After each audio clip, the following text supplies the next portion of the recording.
Hey guys, MCU Collector here with another figure review. Next up is the Hasbro Marvel Legends series, Spider-Man 60 Amazing Years, the Beyond Amazing program to celebrate the 60th anniversary of Spider-Man. We have here the fan channel exclusive, the Hasbro Marvel Legends Japanese Spider-Man or Spider-Man. So this is an interesting one. This is the Toei one. You know, the Toei, you know, they're the ones that do Power Rangers and everything. So in, I don't even know what decade it was at this point. I've never really watched the show at all. I've, you know, seen clips here and there and whatnot. I watched a documentary about Marvel and how Stan Lee and how they introduced, you know, Spider-Man to the Japanese audience and did the show and stuff. And it was all pretty interesting. They came out with, you know, this Spider-Man. He is the emissary of hell. He is not really Spider-Man. He's not Peter Parker or anything like that. It's a real funky kind of thing. And you know, I just think it's kind of funny. And it's crazy that they actually made an action figure for it. I know there was a lot of rumors going around that if it was going to be the 70s Hammond version of Spider-Man. But I guess it turned out to be the Japanese version of Spider-Man. So we have here, looking at the package, we get a digital render of the figure there on the side. On the front, we get it as well. On this side, we actually get artwork for the Japanese Spider-Man from that TV show.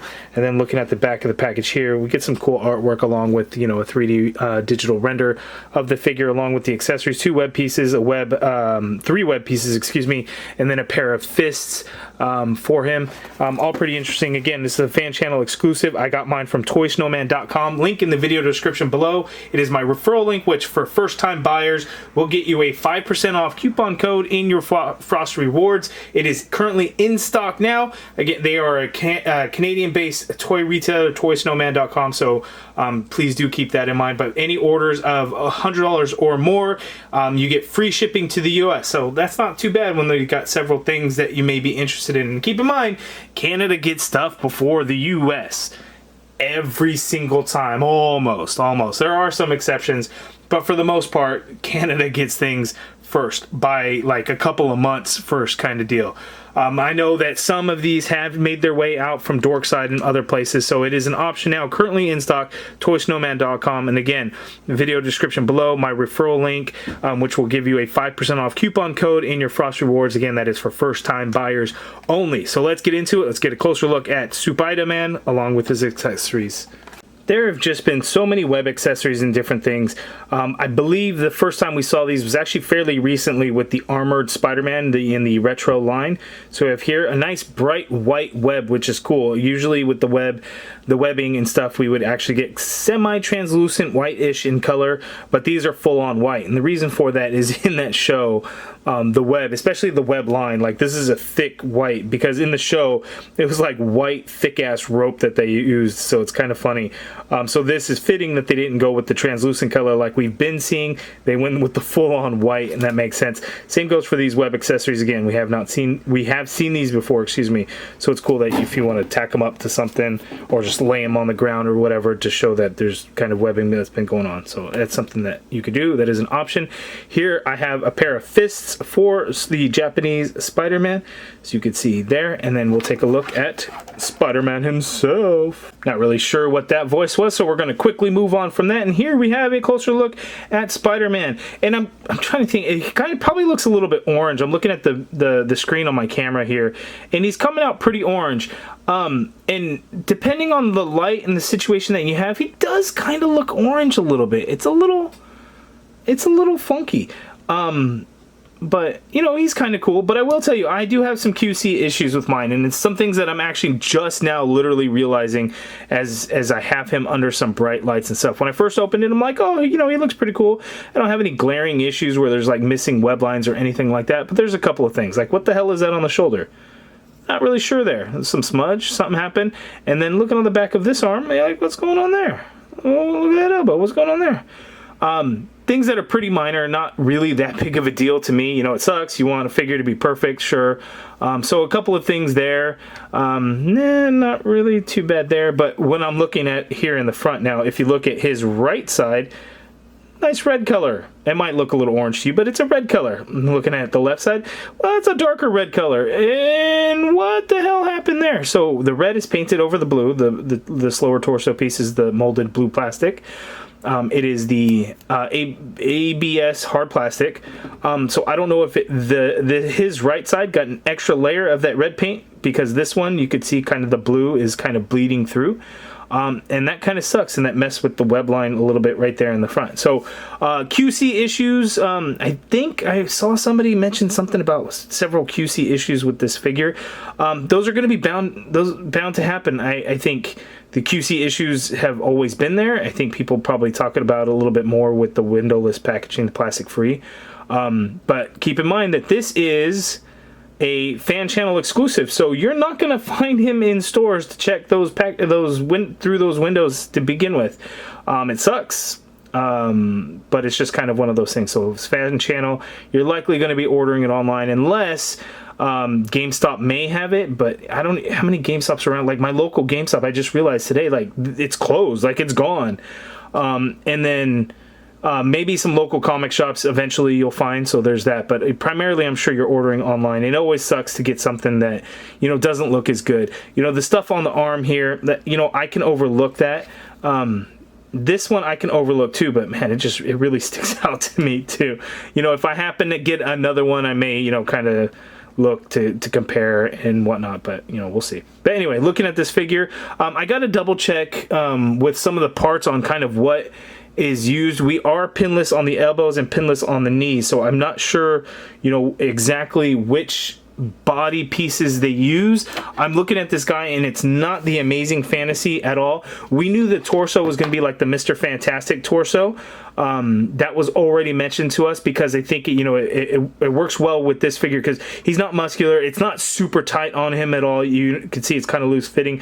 We get a lot of wrinkles in the sculpt of the figure as well, like around the knee, at these hips and everything, even at the ankles, so you can see the sculpt work and the wrinkles of the suit, which I think is great. It's fantastic when they actually do some of that sculpted detail like that, because it wasn't, you know, at all a nice tight fit on him. So it's kind of cool that they went and did that. We have the web shooter here on his wrist. That looks pretty good there. Does that say something right there? Oh, look at that. It says Spider-Man right there, and I didn't notice that until literally just now. So that's pretty cool. Spider logo on the back. Wrinkly ass mask, because it didn't really fit him all too well. Looks like some QC issues, a little spotty right there too. So it's interesting. We'll see kind of how he moves. I don't think he's going to really move around as much as this Amazing Fan. Holy crap, look at that size difference between the two. He's not really going to move around as nicely as this guy, but let's see what he can do. Okay, so Spider-Man, he can look all the way down like so. He can look all the way up there. That is good. It is, the neck is on the head is on a ball disc hinge neck. A tiny bit of pivot, not a whole lot. You can get the full rotation on in there. The shoulder goes straight out like so, and it can be pulled out because, again, this is the Mr. Fantastic torso, so he was made to have the removable arms, so that it is very easy to remove these arms on this guy. So just a heads up on that. Full rotation in there, upper bicep swivel. Double jointed elbow that is pinless, so you get that much pin going on in the elbow. That is great. Wrists swivel, and they do hinge. They all have the standard horizontal hinge on him. He's got an ab crunch, so he can crunch forward that much. I guess decent, not terrible. Going back though, not a whole lot, decent amount, I guess. Swivel at the waist there. Legs go out that far apart. Kicks forward only that far. There is no drop down feature or anything like that. Did I already do this? Legs go out this far apart. I'm trying to remember now. Upper thigh cut in there. Double jointed knee that is pinless. That is a great bend at the knee right there. That is awesome. Very cool. So no calf swivel on this guy. Usually we do with Spider-Man figures. We do not on him. Foot hinges down that much. You get some hinge going up. Ankle pivot, peg holes at the bottom of the feet. And one thing that I did not mention is the bottom of his feet actually are painted like an off-white eggshell color kind of deal. So there is Spider-Man. Not the most articulated Spider-Man figure there is, but even though, yes, I know Spider-Man should always be ultra articulated, but if it's really matching the show, I mean, he's not going to get in those crazy dynamic poses, but even in action figure would be nice, would be cool. We did not get that. And I'm noticing another thing on here. Look at it. The web lines of the boots don't even connect right there, but they do on this guy.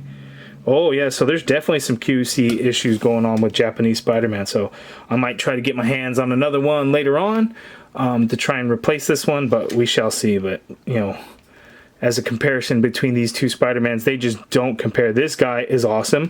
Articulation-wise and everything, he is pretty amazing. Get it? Amazing fantasy. Amazing.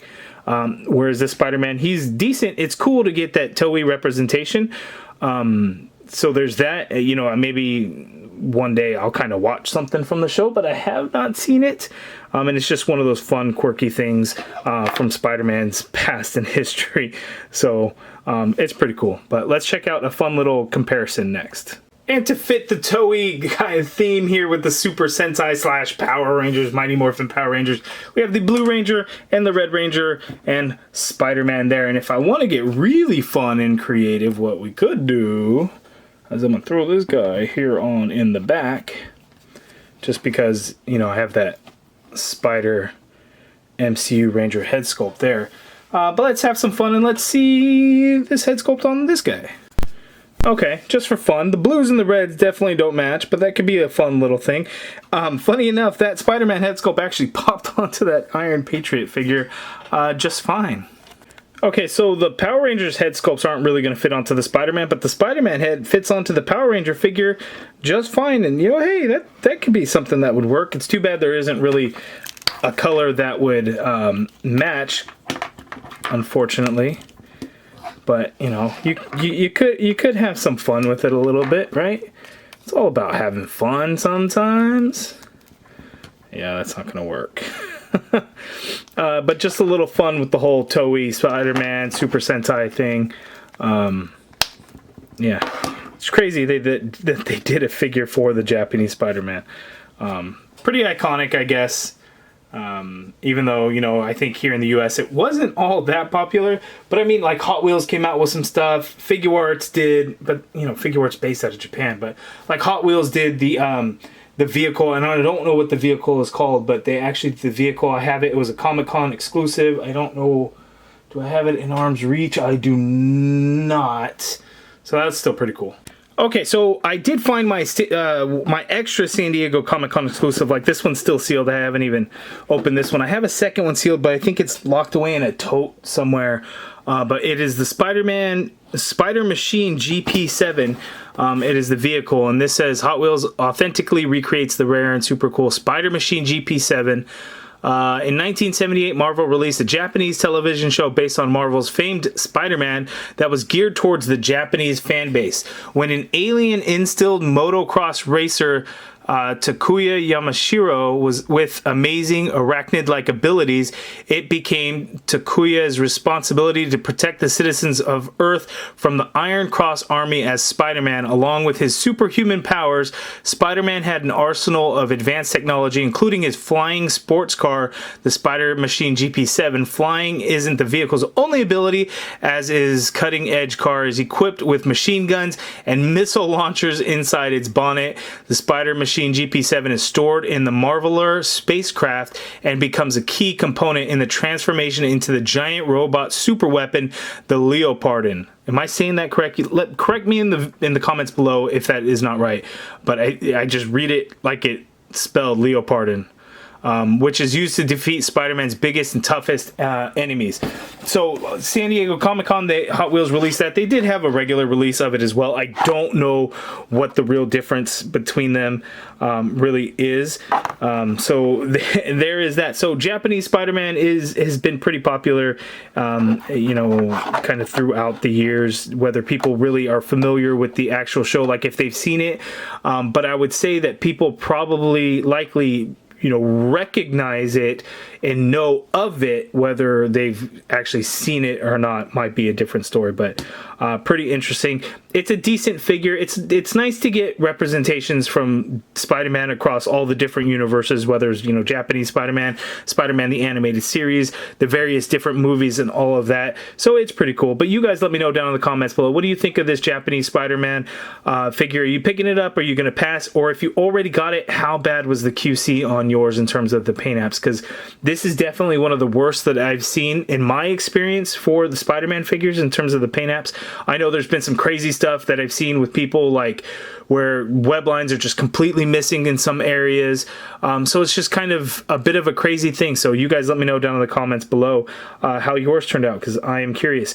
If you guys are interested in joining the MCU Collective, hit that join button and become a channel member. If you guys like this video, please do me a favor and hit that thumbs up button. Subscribe if you haven't already done so. And as always, thank you for watching.